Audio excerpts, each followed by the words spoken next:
phenomenal work in the areas of faith and therapy, and in the areas of really encouraging churches and people of faith to engage in the whole process of mental health. He has written 3 powerful books. His third one, I hope you will get before you leave out. It is entitled, I Wish My Dad, in which a number of mental health and therapeutic issues are dealt with in relation to our relationship with fathers. But he has done phenomenal work, not only in this area, not only across the country, but he has done this across the world. So I'm very excited that he is here with us today and this weekend. And his name is Ramal Toon. Can we welcome Ramal?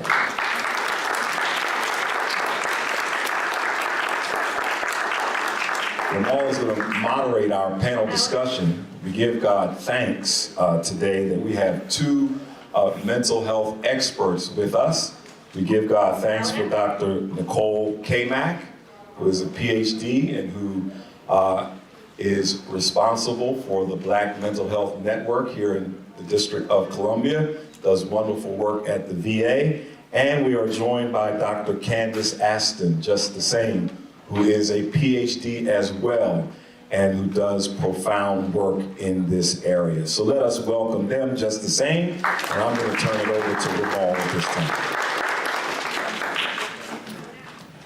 Thank you, Pastor Joe. Very quickly, I want to just name a few things. I also want to, again, Pastor Daniels has already expressed his gratitude for LaDon and her team who are here, and I just want to also express my gratitude. Thank you for pulling this together. Several months ago, Pastor Daniels invited me to return. I live in Atlanta, to come back and do a session today, and thanks to Latasca, who's over there, and LaDon, we were able to pull together something that made sense. So we're grateful for your insights and wisdom and pulling together what we're about to experience today. In addition to that, I want to thank our panelists, Dr. Candace Aston, like as in Aston Martin, like the car, and Dr. Nicole Kamak, founder and president of Black Mental Wellness. I believe the website is blackmentalwellness.com. As for my role in this as moderator, what I want to do is really begin to frame the conversation that will lead to the questions for our panelists through the lens of the experience of writing this book and even the context of the other 2 books that I've written. When we did our 2.5 minutes, I was sharing with Dr. Aston about, the question was, who are you? And typically in my past life, when I lived in DC, when I was asked that question, I would talk about work. I would talk about what I did, not who I was. Having been in therapy for over a decade now and finding my center and who I really am in the world that's not associated with my work, that led me to really engaging my own story in a very intense and very aggressive way in order to heal from it. And to, as I tell people, what I've learned through doing the work of healing, through therapy and in combination with my faith, is that for much of the journey, my pain was using me. And through the process of healing, I've been able to use my pain. And as a person of faith, I frame that through the lens of when you do your work, you are able to make your pain submit to your healing. And when your pain submits to your healing and you take dominion over it, you are now able to give it back to the world as medicine. But in order to get to that point, you have to confront the parts of you that you typically don't want to look at. And I didn't want to look at the fact that my mom, for much of my childhood, became an alcoholic and substance abuser. I didn't want to look at the fact that my dad wasn't there, and I was raised not only in a single-parent home, but by the streets and by my neighborhood, my grandparents. And the things that did to me, the verbal abuse that I had to deal with when you're in an environment where people are battling addiction, oftentimes you become the collateral damage of that pain. For some physical abuse, for some verbal abuse. For me, it was a lot of verbal abuse. That created a lot of self-doubt and insecurities about who I could become in the world. Over the years, I learned, and looking back at my mom's story, she was an amazing woman who recovered from addiction and died at 53. I'm 53 now. I turned 53 this year. So it's been an interesting year. In fact, last night, a brief moment of additional transparency, I got word that my cousin died last night. But I will say that in getting to the other side of addiction, I got glimpses of who my mom was before that journey, and yearned to experience that again. But knowing what I know now, my mom battled depression. And I've learned that for some people who come from circumstances like mine or don't have access to health care, or even an understanding of what depression even is, they self-medicate, trying to soothe something that oftentimes they're not even clear about what's going on. And that happens through unhealthy behaviors, like addiction to drugs, like alcoholism, and other factors that I'm sure our panelists, our professionals can share around. And in my own journey, I have wrestled with trying to understand at times the difference between depression and anxiety. Because sometimes my anxiety will hit me so hard that I don't even want to get out of bed. And in fact, there will be times where I won't for a couple of days, and my appetite is gone. And I remember one time talking to my therapist and telling him what was going on with me, and he said, "How long do you think you've been depressed?" And I was like, "What are you talking about? Like, I'm not depressed, I'm just going through some stuff right now. And I need you to tell me how to figure it out." And he was like, "Well, the first thing you need to accept is that you are actually depressed."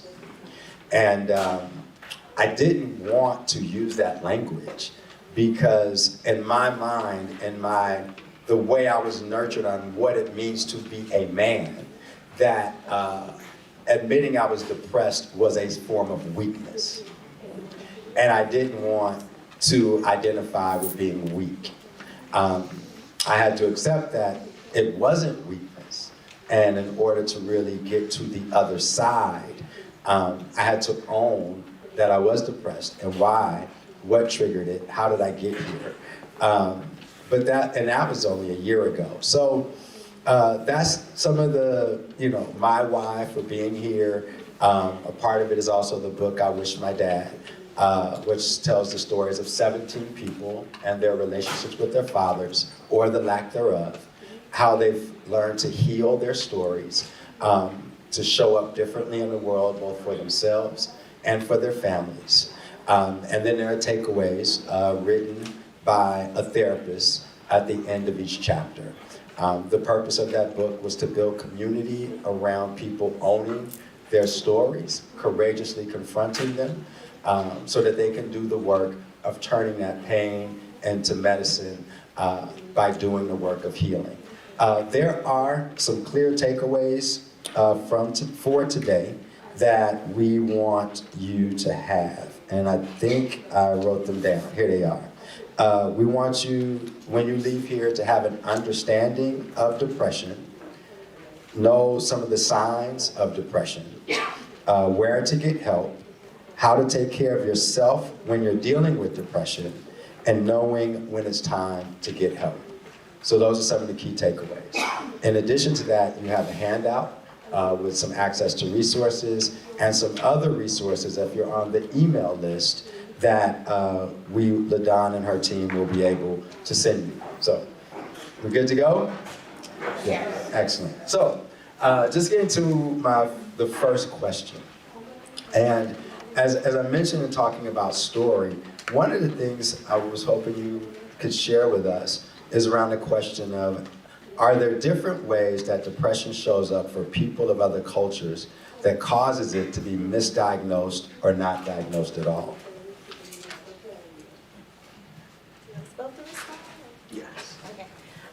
So the answer, in my opinion, is definitely yes.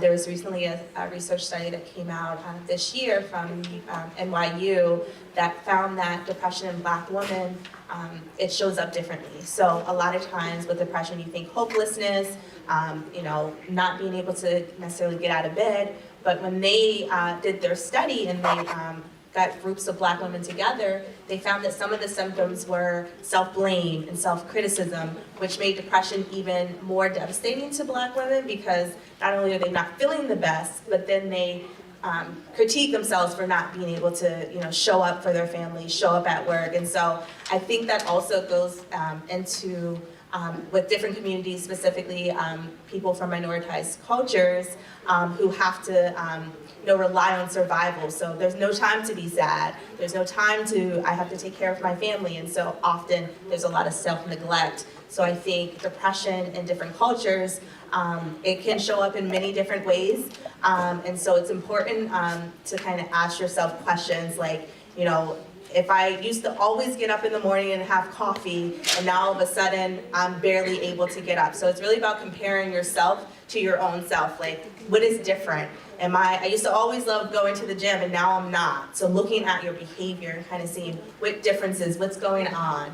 So I think kind of just checking in and seeing, hey, I used to love doing this, and now I don't. Asking yourself why that is, and I think that can sometimes lead to depression. I'll just add on to that. So the answer is yes.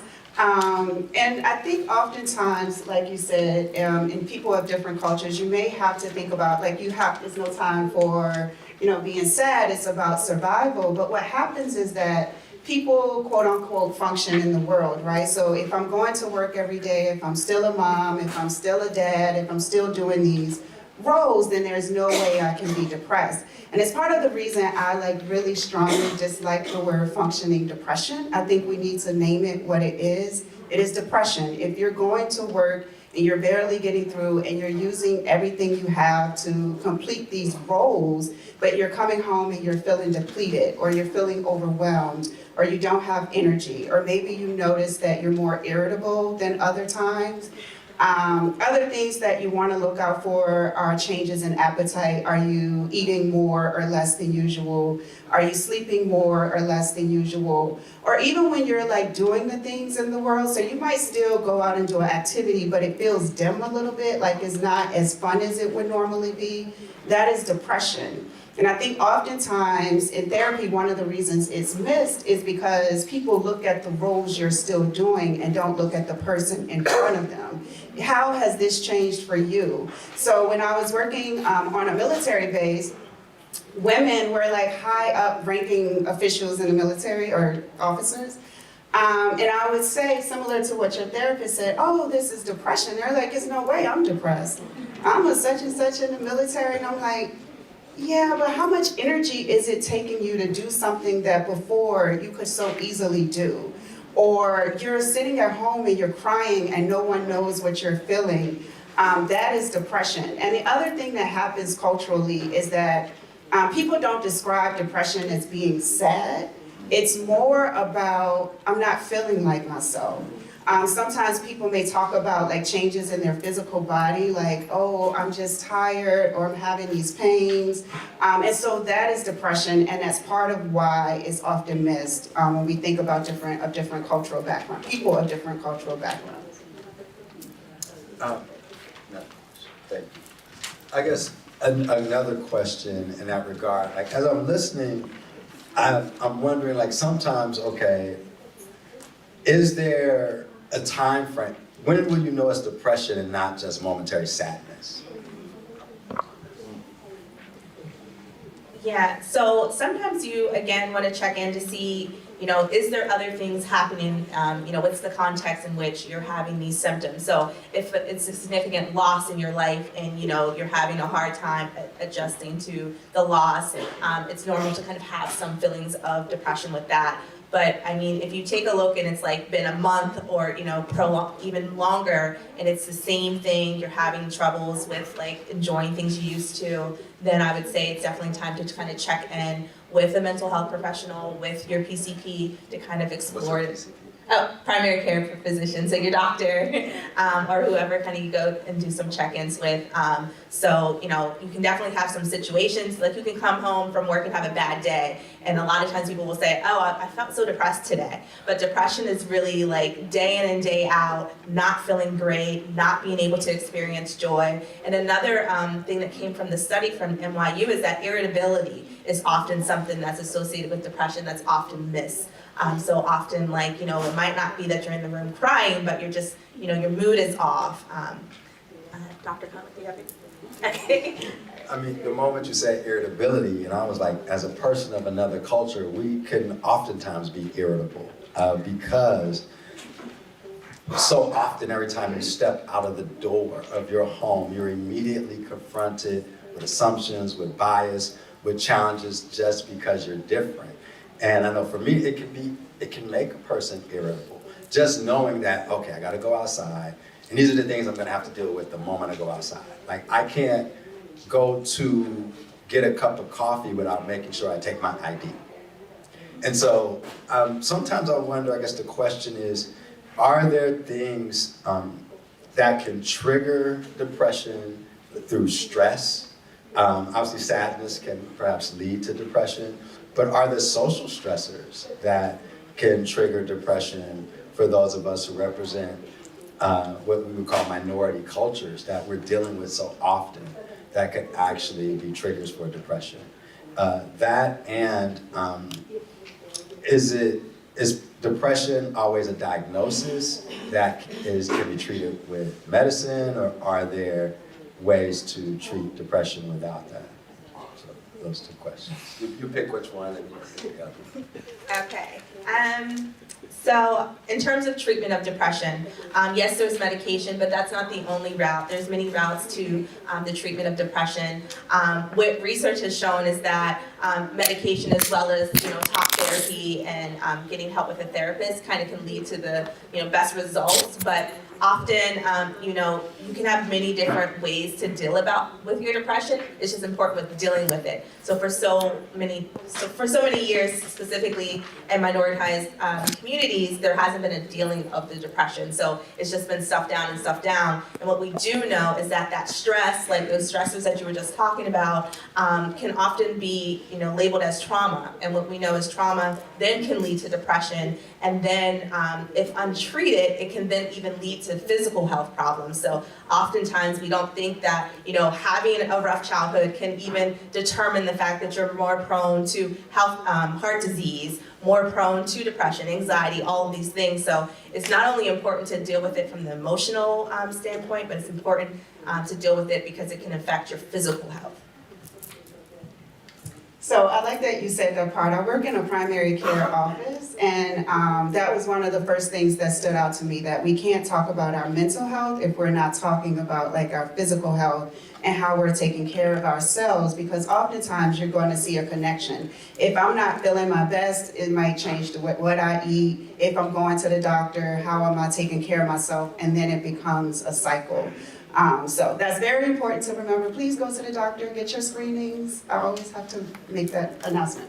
But going back to the beginning of what you said, Ramar, when we're thinking about irritability, I also just want to say, to put all of this in context, it's not one symptom that makes depression. So you're right, you're going to go into the world and sometimes you are alert, you're on guard, you're dealing with different things, but that might be one symptom. The thing you want to think about for yourself is, if I'm looking at multiple areas of my life, how is this changing me? How is it showing up? What am I noticing that's different?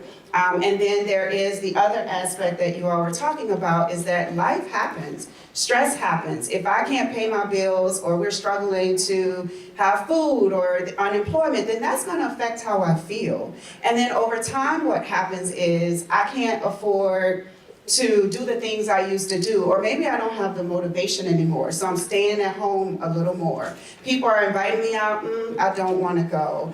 People are calling, I don't feel like talking right now because I'm trying to figure out how to survive. And what ends up happening over time is that the more you isolate, the more you are withdrawn, the more you sort of stay in that bubble. I tell my clients all the time that isolation is dangerous because the more you stay there, the thoughts start coming. And now the thoughts feel real because there's no one to be like, oh no, we can figure this out. Now it's like I have to do this on my own, and it becomes this heavy burden. And so I like to think about like depression, the way out is through that connection. It is through getting active, but a lot of times we have to acknowledge that's what I'm feeling. Because oftentimes the model is you deal with it on your own. You figure it out. You get through this. You don't put your problems on other people, when in actuality, we kind of need each other when we're trying to heal, depending on what we're dealing with at the time.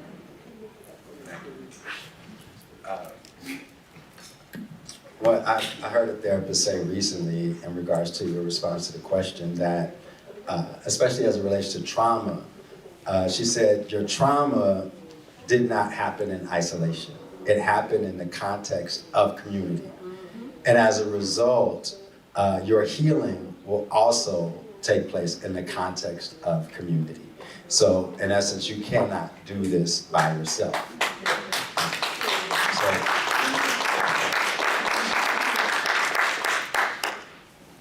In listening, I had a whole list of questions, but you guys are triggering totally new questions. And I know they're already thinking, these are not the questions you sent us in the email. I'll go back to those questions. And one of them is, do you find that people of other cultures have unique ways of coping with depression?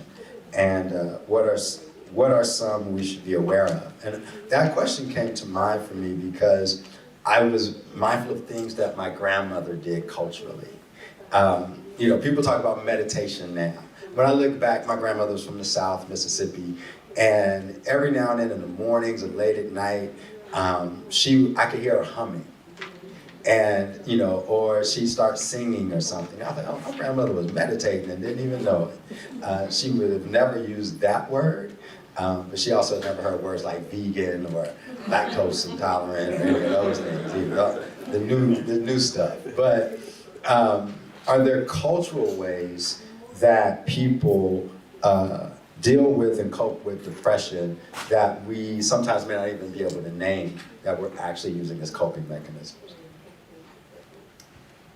So when you were saying in terms of coping, I think of self-care. And so a lot of times with working with my clients, I'll say like, what is your self-care? How do you take care of yourself? And I think culturally that can look different, from person to person. And so, self-care, some people think shopping or a spa day or something like that. But self-care could be, trying to get enough sleep each night, feeding yourself an adequate meal. And so I think another thing that comes into play with the populations I work with are primarily African American. And so religion is a big coping mechanism that often comes up. And so there's a lot of, I pray, I go to church. And I try to build that into our work together because that's a source of support for them. That's a social support. So we like to build onto that. And so I always say, yes, that is a great source of support for us to pull from, but let's add some more tools to that as well so that we can really benefit totally from all the interventions that are there. Just to add on to that, part of like when you're first working with a therapist, if you go to therapy, and you're working with someone who is culturally sensitive, or they're aware of different cultures, they're going to ask you the questions. Culturally, where do you get your strength? When you're having hard times, what do you do? What does your family do? You're going to ask about beliefs and faiths and practices. And I like to file those things away because whether they know it or not in the moment, I'm going to bring it back to them. Okay, you mentioned prayer. What are how do you pray? Where do you pray? What is that going to look like to get you to utilize that right now? You talk about scripture or reading the Bible. Let's pull out the scriptures now so that you have it and you don't have to think about it in the moment. And then I also like to ask people, when was the last time you were happy? Really think about that. Who were you with? What were you doing? Let's write that down, because those are some of the things that you want to think about when you're trying to, heal through depression or whatever other stressors you might be dealing with. And I do like those cultural factors. Sometimes when people say meditation, people are like, oh no, I don't do that. But there are very meditative practices that are historically a part of our culture and our history that people do that we may not look at in that way. Like you listen to gospel music, you can zone out. Like that is very grounding and bringing you back to, where you're getting your strength. My baby girl know on Sundays I put the gospel music on, I start juicing, she like, I didn't want to interrupt you, thank you.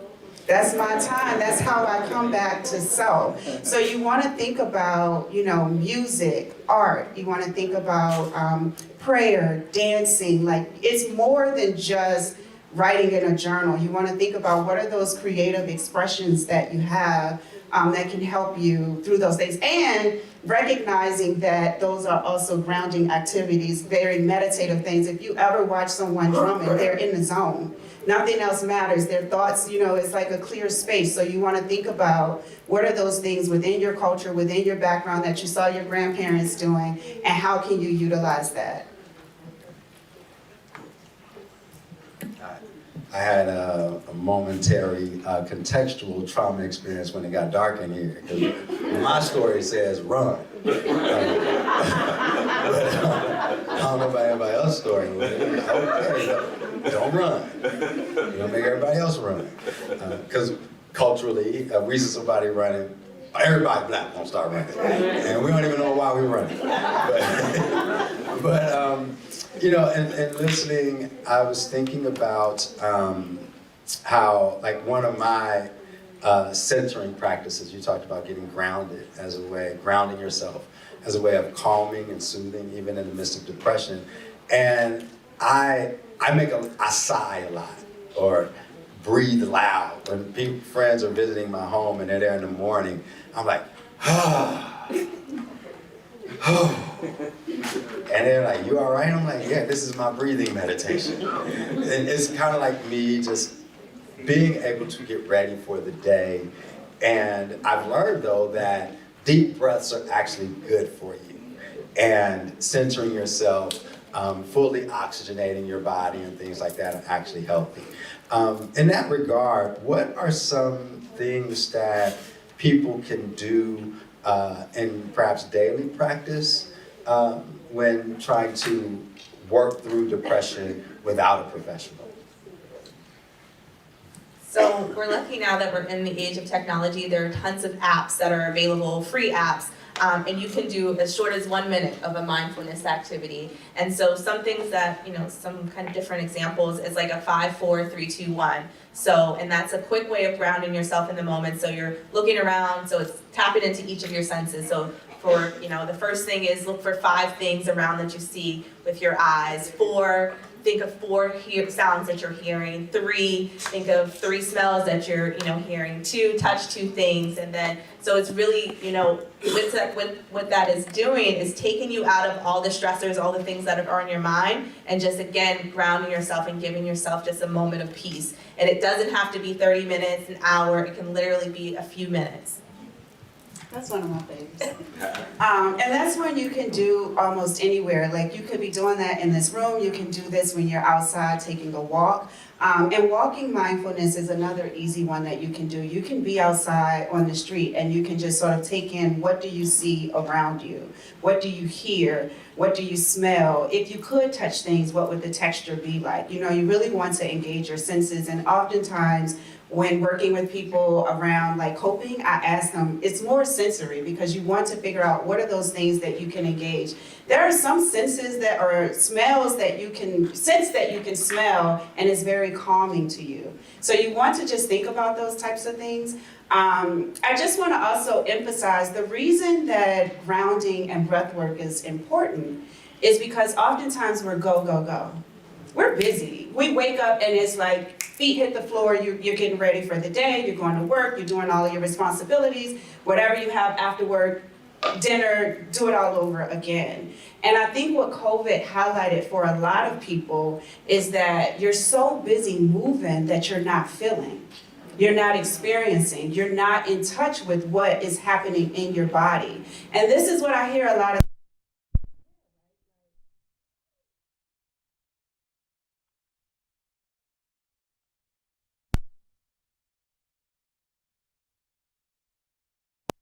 Bring it back to the moment. So something simple that I do each morning is before I pick up my phone, before I do anything, I have to sit with Nicole. Where did my thoughts go when I woke up this morning? How is my body feeling? What do I need? Because the first thing I was doing was picking up my phone and I'm on social media, and then it's like, this person died, this tragedy happened, this natural disaster. Now my mood, I don't even know what I felt because it's already been influenced by the world. And so part of being quiet with yourself is that you get to see what is your body telling you. Oh, I didn't realize I was having these pains. Oh wow, I notice every morning when I wake up, my thoughts instantly go here. Now the next step you're going to do is, now what do you need? How do you take care of that? Where do you go to, whether you need to seek support from someone else or is there something you need to do? One of my favorite, sort of present moment activities is I love yoga.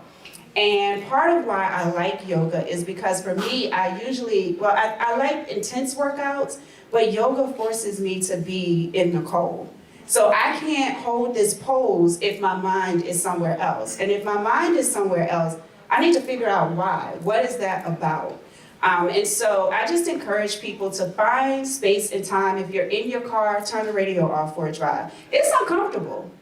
But you gotta get comfortable with what happens when all the distractions are gone, because that's how we miss depression. So often what happens is we don't go to the doctor or a mental health provider or a church leader until the symptoms are so severe, so intense, because we missed all the many ways that our body was saying, hey, we don't feel good right here. That was stressful. You might want to deal with that. We're like, I'll deal with that later. So find some ways to sit with self and see what happens, and then feel encouraged and empowered to give yourself whatever you need after you sort of see what you need.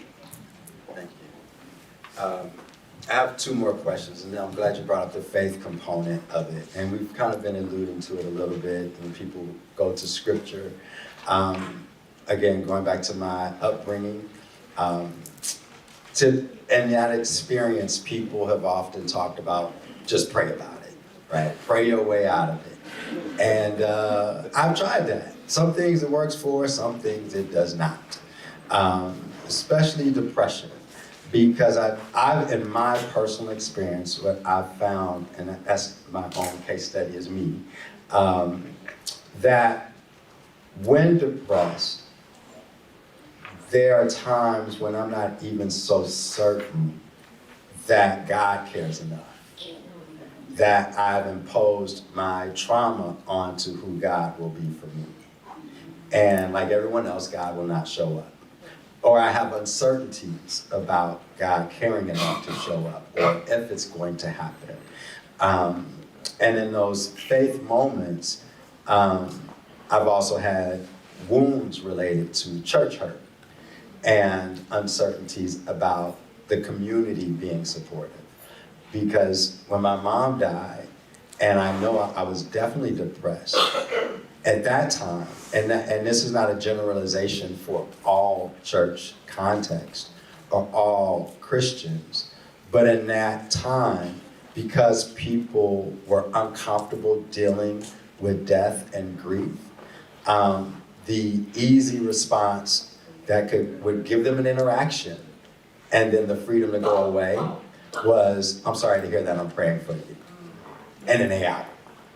And so even in trying to have community, the community sprinkled some Jesus on it and walked away. And it's, so in a church context, I guess Pastor Daniels, what are some very real ways that we can engage people who are dealing with depression in ways that show true support and not easy outs?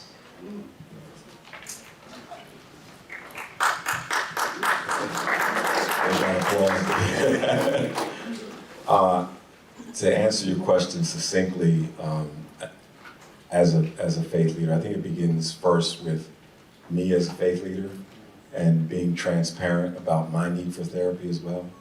And the fact that I've had moments of depression as well, and I've had to deal with it with God and faith, but there were times where with God and faith, I was still stuck, and I needed professional help and guidance to get me through.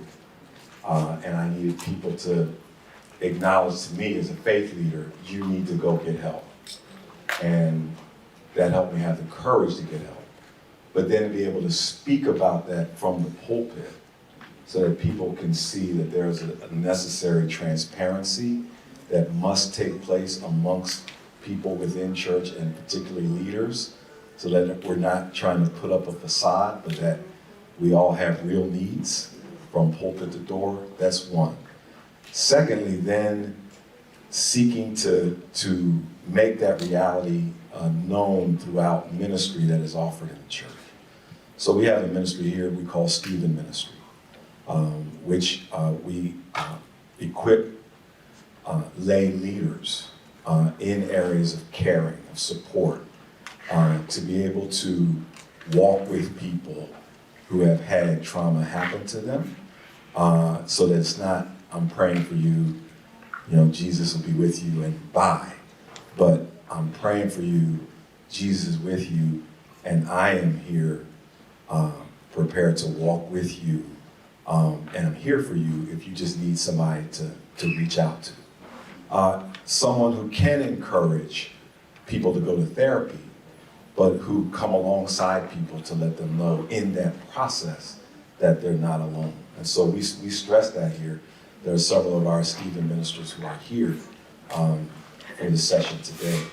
And then having times like this, where we're educating people more about the realities of depression and other mental health challenges, are very, very important to addressing what it is that you've asked. Thank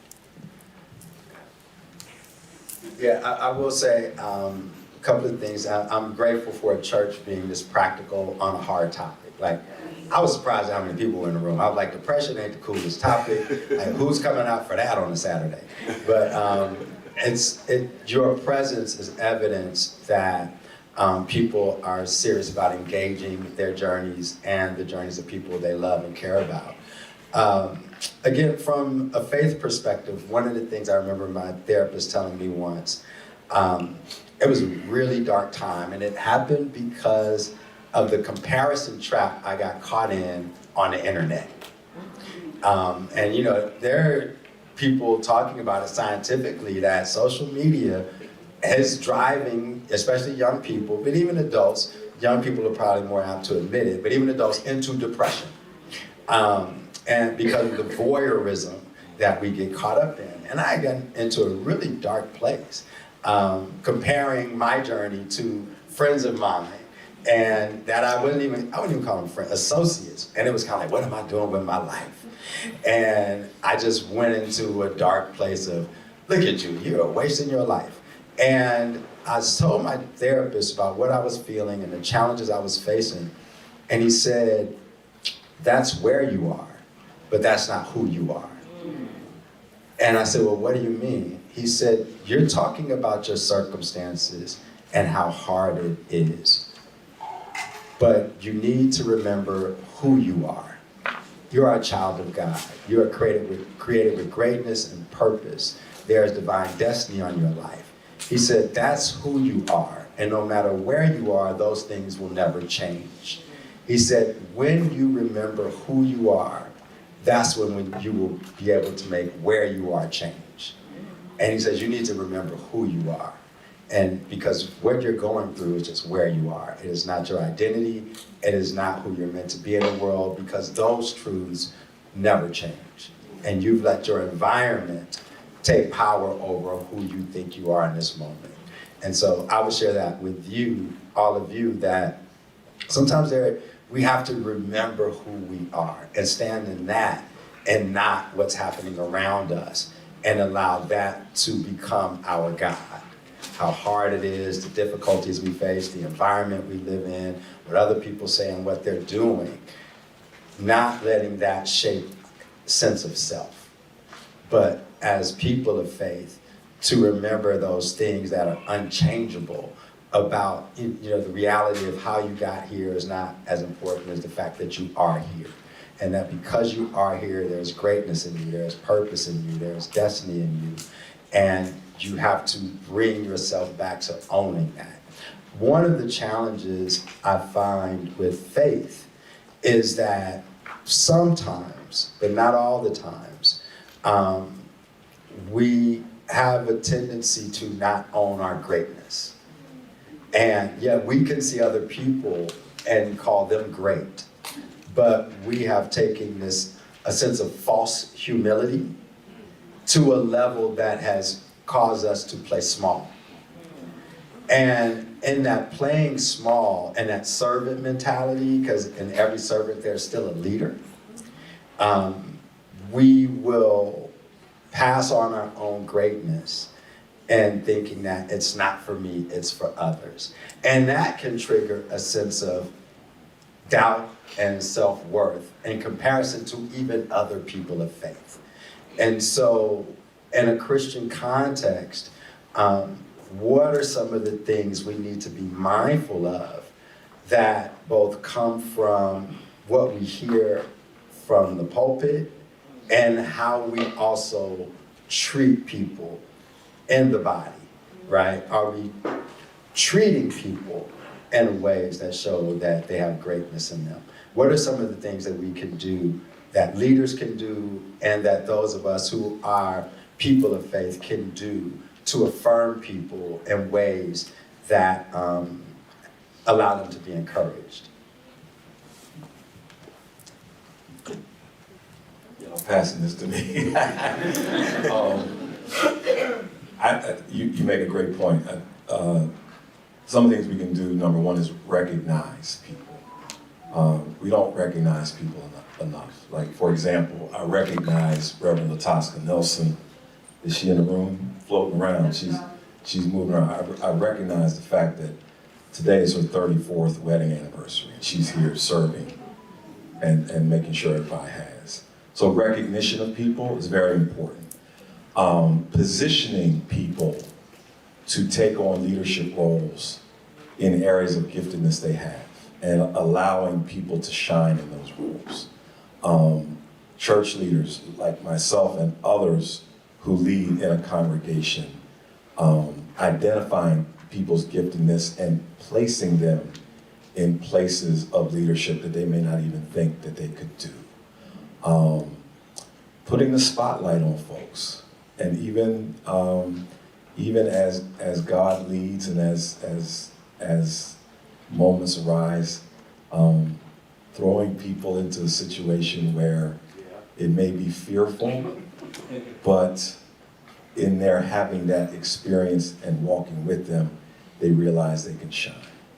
And if I can say real quick, again, the transparency of leaders is so important. I laugh because when you were talking about false humility and the like, I had someone come to me in 1997, because I've been here 31 years now, come to me and say, "Why are you afraid to shine?"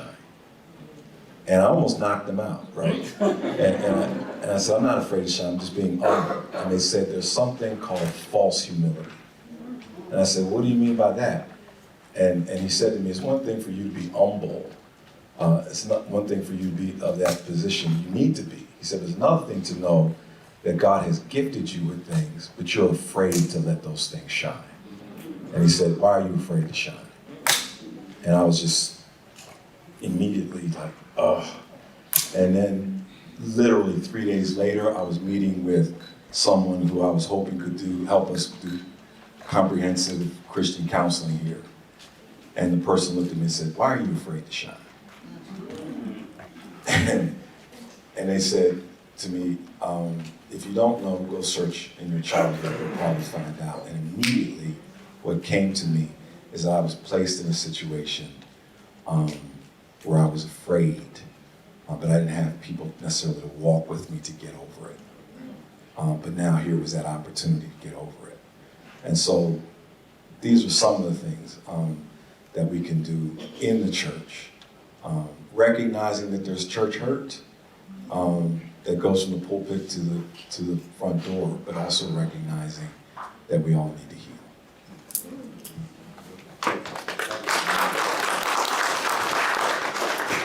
I would say I have one final question and we'll transition. Is Don in the room? Before we get ready to let her know we're going to transition someone in about 5 minutes, please. I found in faith context that what's been valuable to me is when I go into faith spaces and I'm seen by simple things like good morning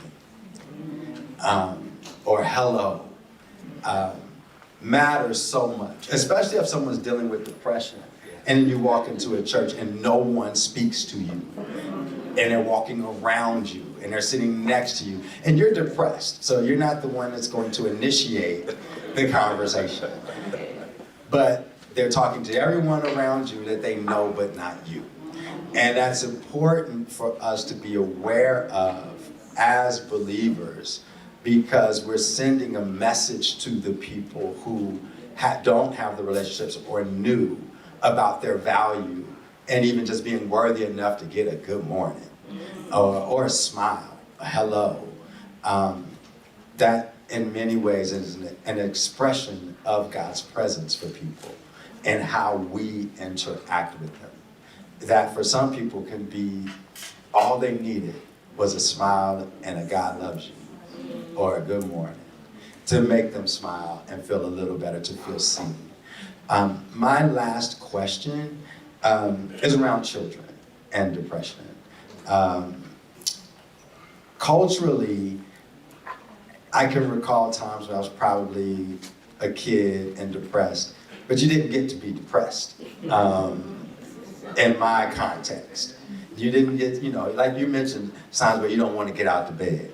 You don't have permission to not get out the bed. Even if you just go outside, you had to get up. But I would imagine that the symptoms that manifest for us as adults manifest in young people too. And I'm curious for the parents and those of us, parents or not, we have young people in our families that may very well have times when they're dealing with depression. And what are some of the things that we need to be paying attention to with young people? So the symptoms to watch for, I would say there is some overlap in terms of adults and children. And one of the things as parents, I think that it would be a good takeaway is to not try and talk kids out of their feelings. So sometimes parents, if a child is like, I'm so sad because this happened at school, and it's like, you have no reason to be sad. Like, I just took you to Disney World or whatever it is. So really just appreciate and validate their emotions so that they know that if I'm coming to you with my feelings, you're going to hear me. And it's the same thing that being seen. And then also I think for parents, it's about the transparency. So kind of, acknowledging that, sometimes I don't feel the best. So again, the modeling aspect of how you model taking care of yourself can also translate to them. Other symptoms in terms of when I'm, thinking about children and their feelings, again, I'm looking for changes in patterns of behavior. So if they used to always like playing sports and then now they barely want to go to practice. So thinking about the differences of how they were when you think about when they're kind of happy and in their best place, and then seeing, oh, they stopped doing that. They're not talking to friends anymore. They're self-isolating can be a big thing. So just like we as adults need social support, kids need that as well. Okay. Those are the symptoms. I guess the main thing that I do want to emphasize is for parents and adults to recognize that children also have feelings and reactions, and they do have depression, anxiety, trauma. And a lot of times we can't see it in them because we're not allowed, or we haven't allowed ourselves to see it in us. And so we don't want to be the one that's invalidating their experience. You want to have these times where you're talking to your kids about what's going on in their lives, how are they feeling, and helping them to cope through it. And I'll use myself, I thought I knew everything, right? I worked with children. That's what I primarily did when I first left graduate school. And I wanted to create a safe space for my daughter. And then at some point, I'm like, she too emotional. And then I had to like shift it. She feels safe to express her emotions. Now, what am I going to do with it? And part of why I was like, she too emotional, because it was uncomfortable for me. So that meant Nicole needed to do some work, and I needed to be able to provide that space for her. So you can't, talk to your kids about what they're going through, about emotions, when you're dealing with difficulties in appropriate ways, but also show them, how are you dealing with it? What are you utilizing? How do you create this space so that they feel comfortable talking? But the other thing is, like, if you see your child changing, talk to them. A lot of times parents are like, oh, they're just irritable, they're just a teen, this is what they do. Even if that is it, what can you do to be a support during that process? And if things don't look right, if the grades are changing, the friends are changing, the interests are changing, they're sleeping in on the weekends, it feels like a different child, something is going on, and we want to not just attribute that to, like, this is what children do, but maybe there is something else going on.